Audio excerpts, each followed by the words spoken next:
31st of August 1888. At about 3:45 in the morning, they found the body of Polly Nichols. Throat cut, mutilation of the lower abdomen. A week goes by, it's the 8th of September. At about 6:05 in the morning, they found the body of Annie Chapman. Face cut, throat cut, mutilation of the lower abdomen. 3 weeks go by, it's the 30th of September, and there's a double event. At about 1 o'clock in the morning, Liz Stride is found with her throat cut, nothing else.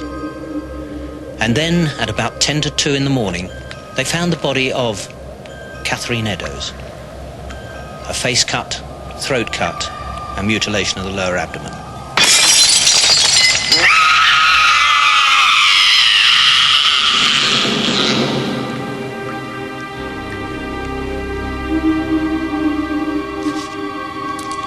Lord Mayor's Day in 1888. About 1 o'clock, the buzz went round the crowd that they found another victim, Mary Jane Kelly.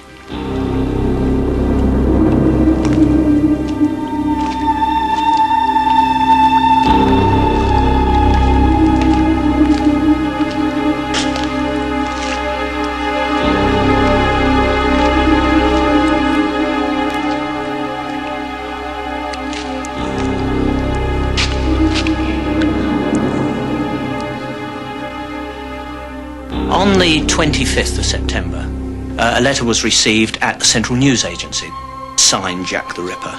Now, that was the first time that name was used, and it's that name that's synonymous with that type of crime wherever you go in the world. I think that those crimes were committed, at least 4 of those crimes were committed by the same person, at least 4 of them. He did exist, but probably not in the way that everybody mentally pictures him. The mental picture of the Ripper is not what he was about. He would be somebody who was fairly low-key, fairly normalised in everyday life. It is possible, and as we found in many cases, possible he was married, possible he had children.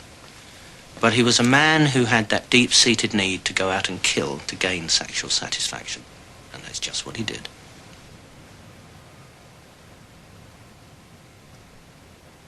It's often said there's a set of records kept here and a set of records at the Home Office that tell us who it is. That's a nonsense. At least if they do exist, I've never seen them. I can certainly say that we do not keep a set of records here at New Scotland Yard that tell us who Jack the Ripper was. We do not know. We never solved it. We go back to where we began with Jack the Ripper. This is very much a museum in action, and last year we received a brown envelope containing papers relating to the Ripper files. They didn't give us any answers to who Jack the Ripper was, except that important papers like the Dear Boss letter, the original, were returned to us.